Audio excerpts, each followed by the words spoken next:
Welcome, everyone, to this episode of the Expansive CEO podcast. I'm your host, Hannah Chapman.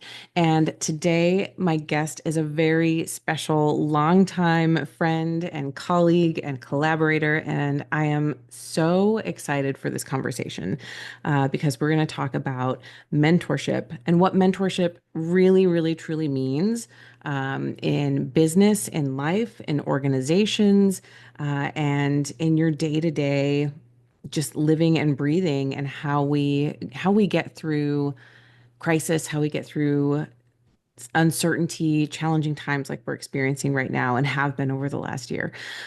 So I am so happy to welcome Dr. Kelly Diggs, who is the founder and CEO of Kelly A. Diggs Consulting, which is a Virginia SWAM certified, Black owned, woman owned micro business dedicated to broadening representation, access, and belonging within the STEM workforce through evidence based mentorship and leadership development, justice, equity, diversity, and inclusion, JEDI or JEDI, training, institutional consulting, and strategic planning and science outreach.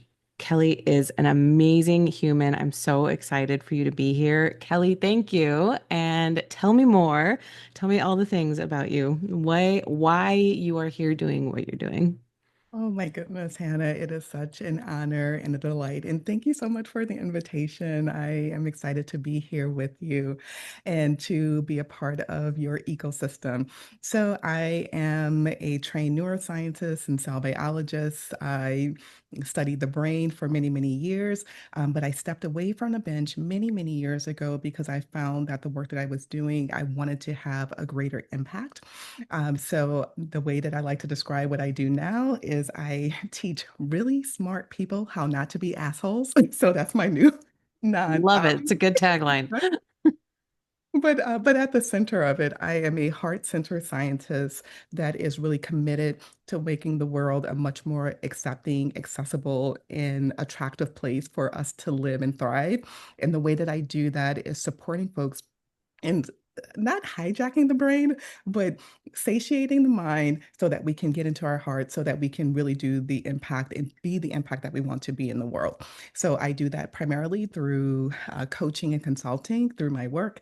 I work primarily with scientists, but not exclusively. And I just really want to support folks who want to integrate effective practices and principles so that it is embodied so that we can really be the change that we want to see in the world. So let's spring straight from there. Like, what, how do you define mentorship in, I mean, there's the theory and then really in practice. So what do we think of and what do people mainly think of, I guess, is like what's the kind of generic thing about mentorship? And then how do you want to describe it differently in your own words?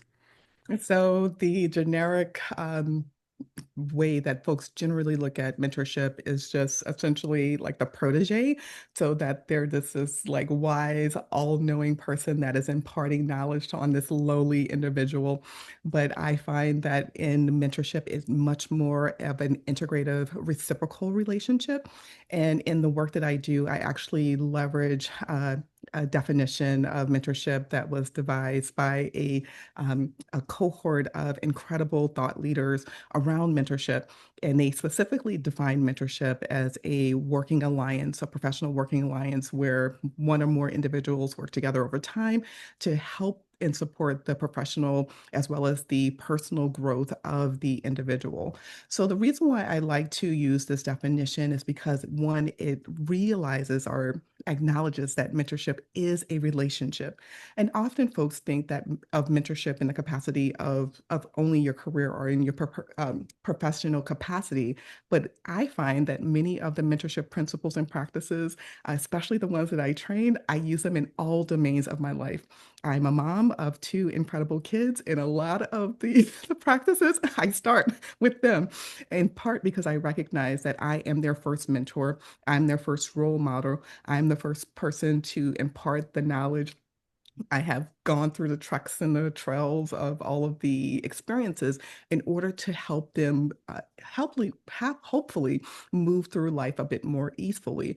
So when we think about mentorship, the crux of it is how can we impart knowledge, give advice so that someone can indeed have a better way of navigating. And when we're thinking specifically about in the career world, how we're supporting individuals in advancing into the next phase of our level of their career.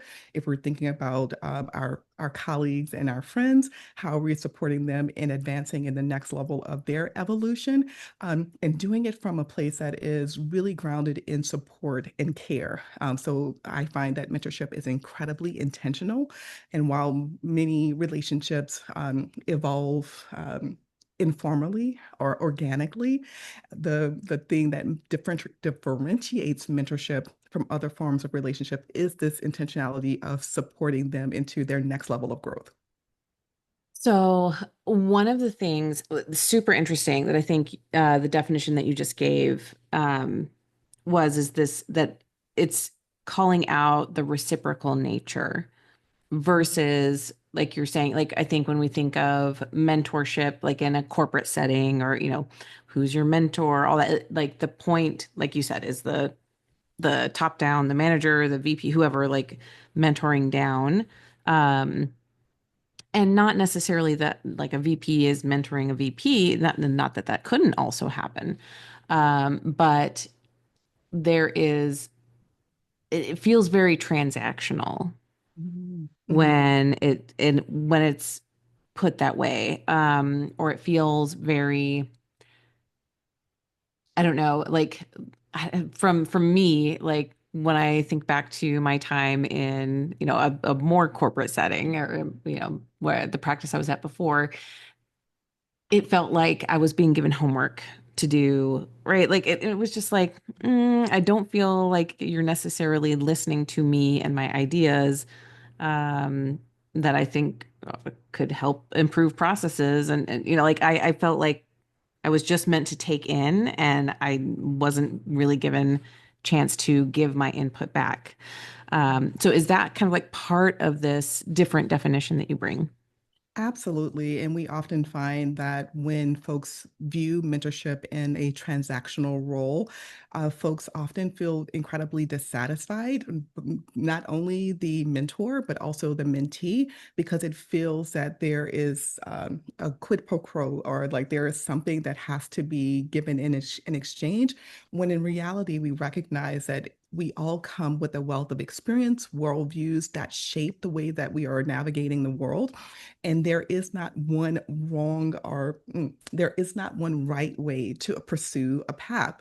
And what I find is incredibly important about acknowledging that in mentorship that there is this reciprocal nature, there are spaces where there is going to be someone who has less experience or has more experience in a particular context, but you can also glean from your wealth of knowledge to support someone in helping them to advance in an area where they may not have as much experience. So if you acknowledge that there is this reciprocal nature in the exchange that you're offering, it doesn't feel like you are beholden to someone or someone is, or rather, if you're a mentee, to feel like you have to quote unquote be a good student for the teacher, and for the mentor, it's not just because of and it's altruistic that you're well granted that is an important aspect of mentorship, I believe, so that if we were doing it we want to do it from a place of empathy and care, but you are also receiving something in return, not only seeing the advancement of the person that you are supporting,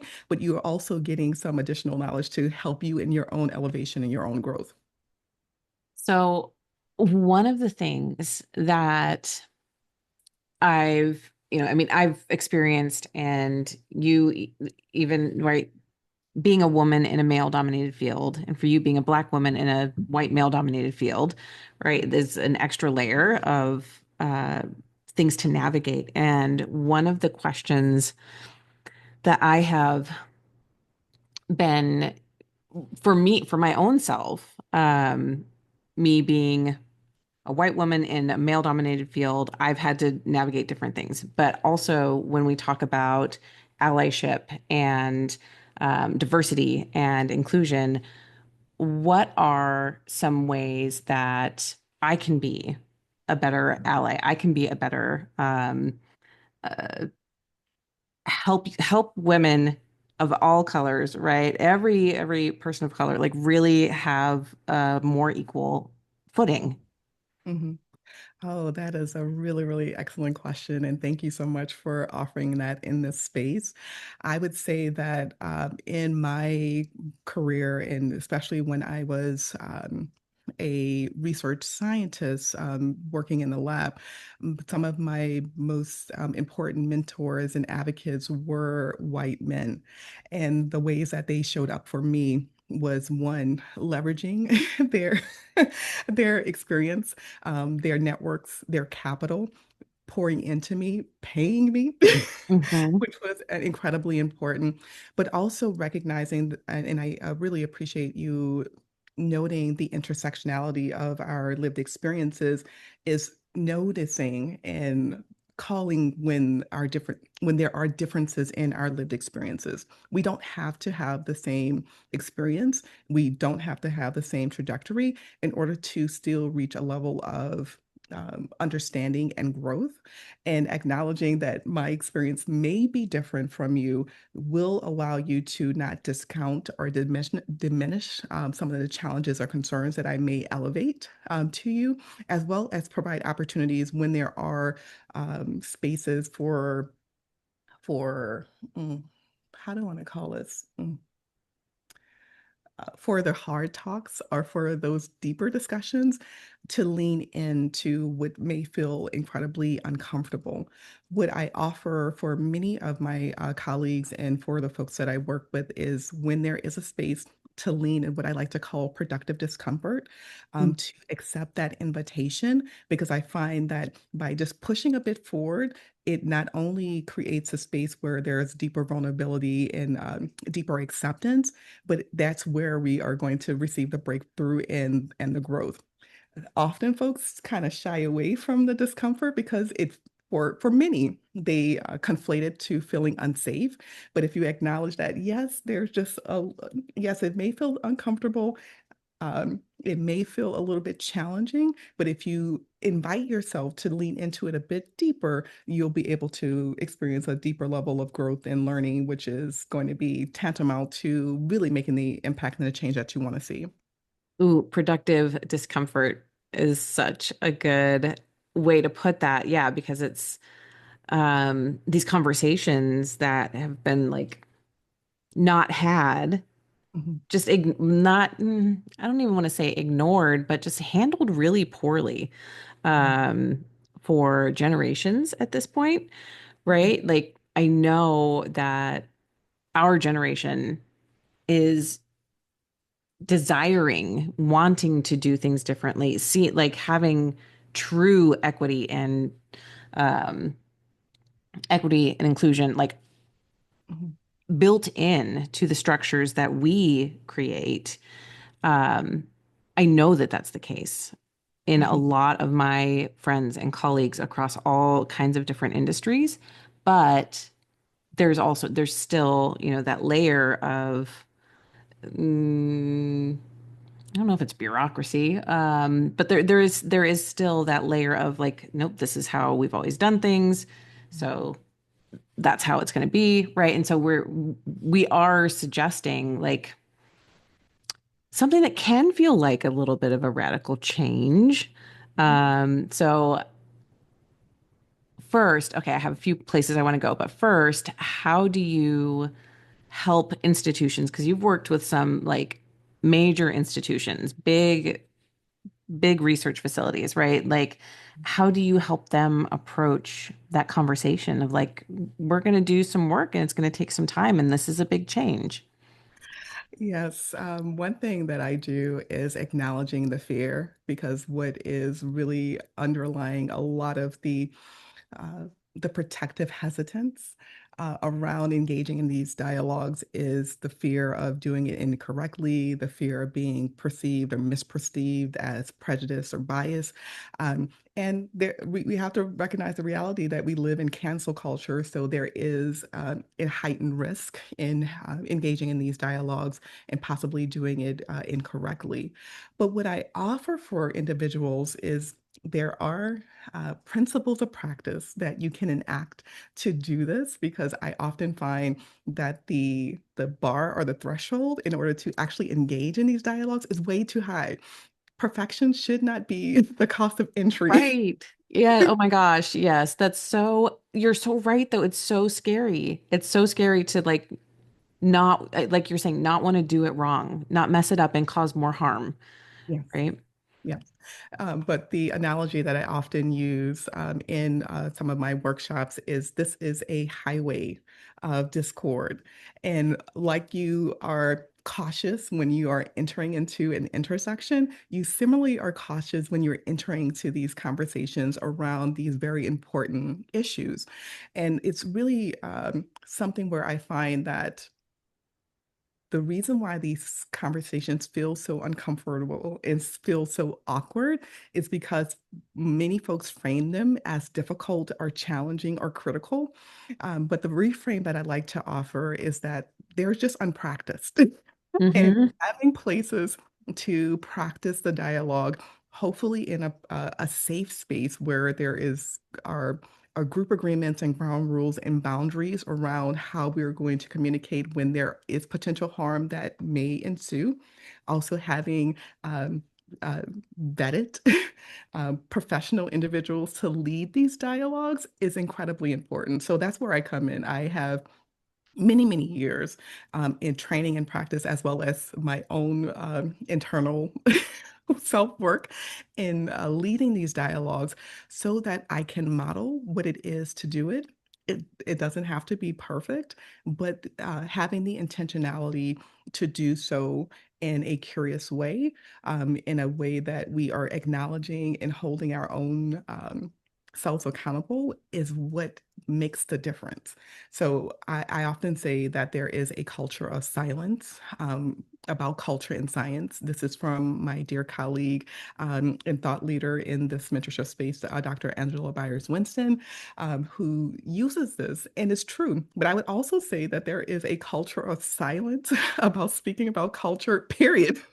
So Yeah. the way that we can shift that is to create environments where folks feel open enough, brave enough, willing enough to start the dialogue, to sit with the discomfort of possibly having some views are challenged or questioned, or even having to hold strong or deep emotions as we engage in what could be viewed as very charged dialogue.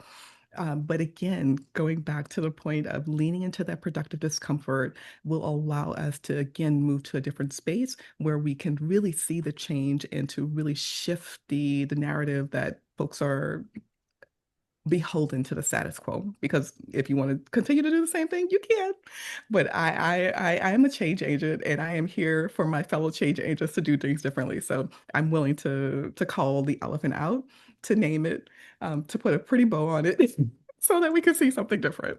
Yes. And so with that, because, as you're describing it, like going into discomfort, going into potentially challenging conversations, like all of that on the face of it sounds like why? Why would we do that? Clearly, there are lots of reasons why, but maybe you can like illuminate some of those. Like, what are the benefits of mentorship? Like, what does that do for your institution, for your business? Um, diversity, equity, and inclusion. We're going to get into that in a minute here. Like, why? Why? Why are they important? Yeah, so folks may feel that like this is a lot of work for little gains, but there have been years and years and years of research and evidence to show the impacts of effective positive mentorship, including we see increase in views of self-belonging in different organizations and institutions, especially if we're thinking about the folks who are pursuing advanced degrees. Effective mentorship plays a integral role in folks seeing themselves in that role and being able to persist in those particular roles. I also find that the folks who are happy and excited about the work that they do, they actually persist and they continue to do that work. And there are a number of studies. Let me use my correct English that have shown that effective positive mentorship is linked to higher career satisfaction, retention, promotion, as well as sponsorship, advancement for folks who are participating in careers. And I find that particularly for small organizations, small businesses that may not have the capacity or the room to have an integrated mentorship program. Having effective mentorship practices helps to build a successful succession strategy. So if you're looking to continue to persist in creating equitable, holistic, healthy work environments where folks are satisfied and you want to be on those lists of like the top 10, top 100 places to work, effective mentorship is integral to that because folks have options and opportunities and skills to go to different places, and folks want to be in places where they feel best supported. And the ways that you can show that and model that is by creating a culture where mentorship and passing on the effective practices is integral to your strategy. That piece right there, when you mentioned succession, that feels like such an important space because you've been, again, like in academia and research for a long time, for most of your career. And there's, you know, so much application in the business world too, especially when it comes to passing on that institutional knowledge. And for companies who are building something, who want to, especially now, who are wanting to build with impact in mind, Mhm. it it can't, like the founders and the early team can't live forever. They can't stay on forever. And Mhm. so that this happens in family businesses too. Like very often that second generation, Mhm. everything kind of falls apart. And if it makes it to the third generation, like you're pretty lucky, right? Mhm. And so having a business that's not, a giant corporation behemoth already, Mhm. if you're looking to build a business with legacy, with impact, that you're like you want it to last beyond you, we have to start thinking about succession, but not just in who's going to buy this business from me. It's Mhm. how is this institutional knowledge? How is this, the heart of the founder and the founding team? Like, how is that the purpose, the mission, the culture, like you said, going to be passed down? Yeah. Yeah, and we have to recognize that um, it ties to the money. If you don't have effective mentorship practices, it's very expensive, especially if you are hiring folks and there's a lot of turnover.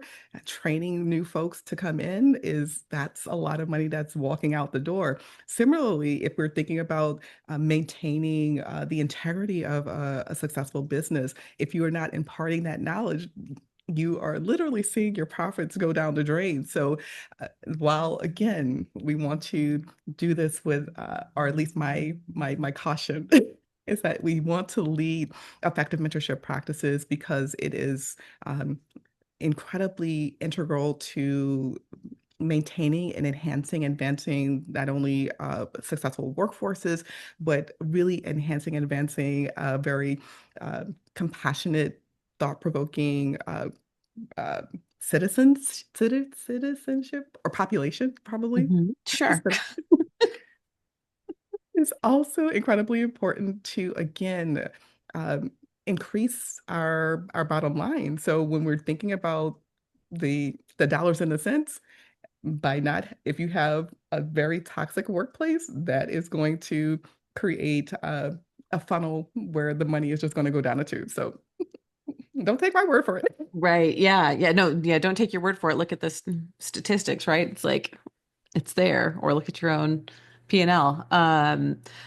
So one of the things, when we talk about DEI, this has been it's July 21st of 2025 as we're recording this. So this year, we've seen that take literally like, I don't know what the right metaphor is, but it's like, yeah, they took a baseball bat to all Mhm. of the progress that we've been trying to make in that area, by pulling grants, pulling funding, all of it, everything that happened at the beginning of this year.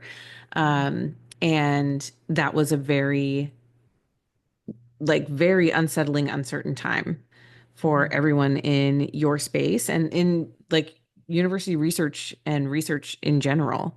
Can you speak a little bit to that and what has, yeah, from now that we're not necessarily like fully hindsight is 2020 yet, right? Because it's still not finished, or things haven't played out all the way. But what have you been feeling and learning and, noticing with your colleagues? Yes. So, for context, most of my colleagues, clients are universities that support scientists that are funded by federal agencies. And if there was anything that was related to DEI, which is a mission and a focus and a goal of my work, is to broaden the access of those who are participating in STEM careers, then they were significantly impacted. So we are all still trying to find our bearings because the shock of it all was incredibly disheartening, if I'm going to be quite honest. And it caused and still is causing a lot of fear and panic in many spaces, in part because folks have spent years, decades even, on successful efforts to create environments where folks are advancing the sciences and STEM in particular, and to see this new attack, if I'm going to call a thing, Yeah. on the work that we're doing, it feels for me it feels incredibly personal, and it has emboldened me and enlivened me even more so to support those who are doing the incredible work. What I have found, though, is that the folks that I work with are incredibly resilient. They are incredibly brilliant, and because the work that we do is tantamount to advancing science and research, you can't literally take away DEI because diversity is integral to the advancement, the enhancements that we see in the scientific fields that we're doing. So while it this very temporary state of uncertainty has been very jarring. I am hopeful, and what I support those that I work with to know is that we can persist and continue to advance the incredible work that we're doing. This feels like a mountain, but I have to keep the mindset that this is literally just um, a temporary molehill. Yeah, sure.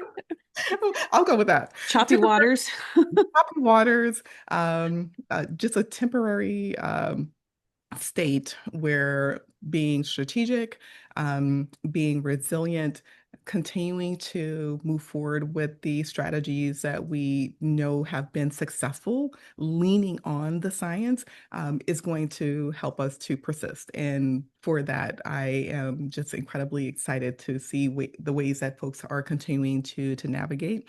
But I'll be quite honest, it has been devastating, for lack of a better term, on the folks that I'm supporting, and even my work directly.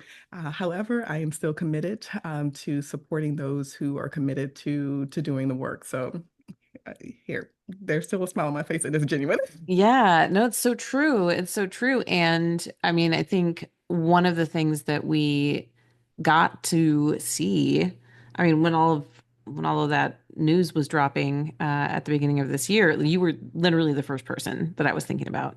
Um, and then to see so many of your contracts still be like, no, we understand this is what's happening on the, for the federal funding level, but this work is still central, so important that, these places continued, right? They were like, we're not, we're not going to lose you just because of the federal funding that's being pulled, because they are, as an institution, committed to doing the work as well.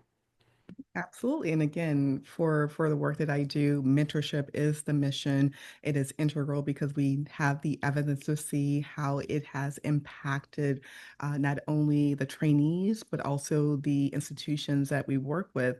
And because I am committed to supporting those who want to see this to continue to advance and even elevate, I am I volunteer as tribute. I am here.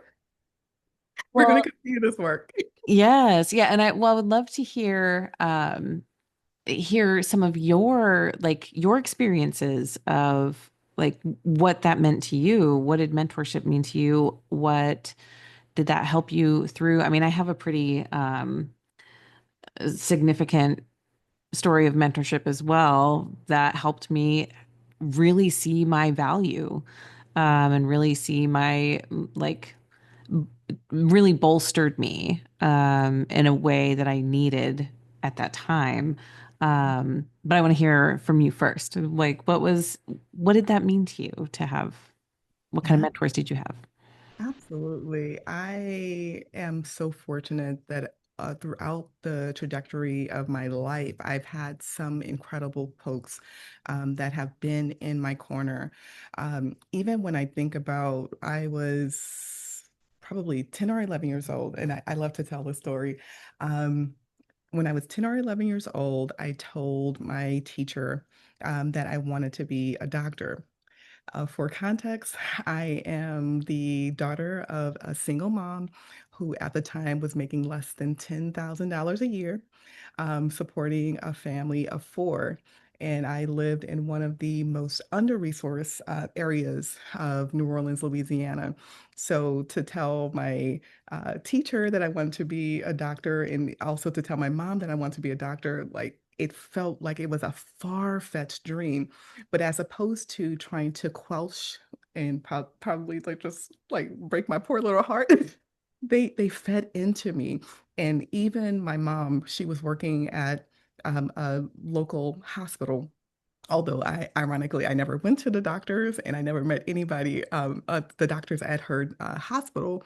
She retrieved a blood pressure cuff, some discarded scrubs, and a stethoscope, and she gave that to me. And I still have a pair of the scrubs to this day. It's covered in paint, and my daughter used it and got tears.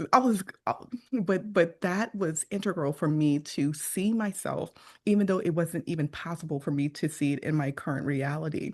And all throughout my life, there were folks that were feeding into me, pouring into me until I was able to see it for my own reality. And because of that, I feel so passionate to pay it forward for others. Now, granted, I have witnessed and even experienced some poor mentorship practices that could have deterred me from this path. But because there were so many people that were in my corner, as well as for me to be an advocate and an ally for those who may have been in places where someone probably told them that they weren't smart enough or they weren't able to achieve this. I'm like, nope, nope, nope. let me tell my testimony. There Mhm. is a path, and I know that even for some, just seeing an avenue, seeing a path, seeing a silver lining, when there is nothing there, is maybe enough to turn the corner. And I know at least, goodness, 10, 15 plus folks that I can like pull that I'm like, yes, you are the reason I am Dr. K. Because honestly, like if it were me, the little girl, I probably would have just held on to that dream, probably for a short while, but because there really was no actual tangible view of anything around that about that in my reality, I'm like, okay, maybe this is just a dream. So mentorship was incredibly important for just giving me that persuasion, until I could see it for myself, and that was integral for me to develop my identity, not only as a professional, but as a scientist, as a doctor, and now as a world-renowned speaker, facilitator, teacher of all the things, the coach, the coach of the coach. Yes, yes, the guide. Yes. Yeah. So, I mean, for me, it was so similar. I had a mentor in 2019, a woman who was a financial advisor, different state from me, but same company. And same, like she poured into me. She poured into me and she really, she helped me see what was possible because she was running like an amazing practice, but doing so with equity and with heart and with, care for her associate advisors, um, really caring about making a path forward for them and making a clear path forward. Like, here's how. Like, I know you also, as an associate, want to own your book of business. You want to have agency over your life. Here's how you can do that with, under my practice. And she was doing it just in such a different way Mhm. from what I had, exactly what you're saying, in my immediate experience, what I was literally experiencing. Um, and to know, to hear from the people that I was working for and with that this was not possible. And then to hear from Kathy that it is possible because it's what I'm doing. I'm like, I'm going to go with her. I'm going to believe her, because she is amazing and is running a huge practice and is doing so while caring about her employees in a way that feels genuine. Um, and that, exactly to your point, like I needed that. I needed to be able to hold on to that, to say that, like, no, this is possible and this is possible for me too. I can experience that because she can build it, so I can do it. Yes, yes, yes, yes. Yeah. Even if you're just living vicariously for a moment, like those micro moments are like the impact is incredible. So that's why I often find uh, and remind folks to not discount those small moments, because you do not know that special thing that you're saying to someone, how it can possibly change the trajectory of their lives. So that just reminds me to be very cautious and empathetic with my words, because I only want to speak life into others, and to ensure that I am supporting them in moving forward into having the best life that they desire, whatever they choose. Like, I'm not creating any mini me's, even my babies. Like, I want them to choose their own adventure, um, and just being mindful that just those small moments can really shift the ways that folks are going to be able to enhance and advance their lives. So in our last few minutes here, what can mentorship look like in just in day-to-day life? Like, what can we think about, or what intentions can we set that, like, kind of bring this energy of collaborative mentorship into more of our everyday? Mm. One thing that I would invite you to do in when you're thinking about mentorship is, how can we be even more curious and support someone else in embarking in that curiosity? what I offer for folks is while in mentorship, we're giving advice, but we're not telling someone what to do. We're not giving them like the protocol or the five-step plan, but we're giving them options so that they can choose again their next adventure. So when we're thinking about ways to integrate mentorship in your day-to-day, what are some ways that you can ask for advice or invite advice or offer feedback or receive feedback in a thoughtful, loving way to, again, help you to move to just the next step, the next best thing that you want to do for your career, for your life, or even for your enjoyment. So the way that I like to use mentorship is what's going to be the next thing that's going to bring me joy. Let me go ask my kids like what would bring them joy. I see ways that I can integrate it into my life. So, just simple ways of making it easy and accessible. It doesn't have to be exhaustive, but it does have to be intentional. So, when you're asking for a question or offering advice, just just take a step back and pause and ask, how is this going to advance or enhance the impact that you desire? Oh my gosh, that uh, so such a powerful reframe of what that means because I mean I did again we could talk forever. Um Truly like the experience that I had went into that not with Kathy. She was again like my stalwart really. But where I was before really did devolve into that. Like I'm giving you advice, but it has to be you need to do this the exact way that I'm telling you or else you're not gonna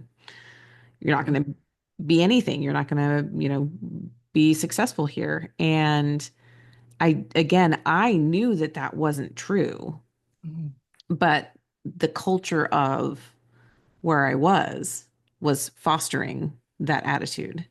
mhm, And so that, I mean, like from a very pragmatic standpoint, like that, I left. I mhm, went and created value on my own with another firm, right? Like that was what happened. And I think that's exactly what you were pointing to before of like that's you lose money mhm, when you don't have intentional, thoughtful, and I mean research proven mhm. mentorship Yeah. systems in place, right? Yeah. Yeah, so let's not lose the talent. Let's like lose any more brilliant folks and don't let the money walk out the door. We can support you in doing things differently. Yes, yes, exactly. So from that, like, where can people find you? Where can people learn more about what you're doing? And if this is like speaking to exactly like they like this is the next step for their business, like what does that look like?